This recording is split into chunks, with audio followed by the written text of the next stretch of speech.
వెళ్ళే మార్గంలో నుంచి ప్రక్కకు చూడకూడదు. నీవు వెళ్ళే మార్గంలో నువ్వు కుడికి కానీ ఎడమకు కానీ తిరగవద్దని దేవుని వాక్యంలో ఉంది. తిరిగితే ఏమవుతావు? విశాలత కోరుకుంటావు. తిరిగితే ఏమవుతావు?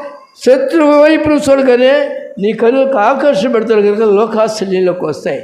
అందువల్ల మొదటి మెట్టు అంతా పోతుంది. గుర్తుపెట్టాలా? ఎక్కడ పిల్లలు పెద్దవాళ్ళు చేయాలా? చేసింది ఒక ఆమె. ఎవరు నయోమి.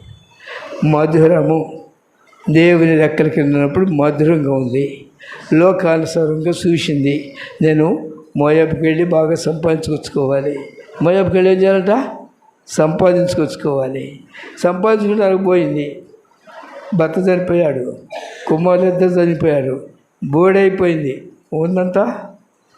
ఉన్నంత పోయిందా? ఉందా? ఆమె ఏమంటుంది? నేను మారాను, నన్ను నయోమి. ఎందుకని? మార్గం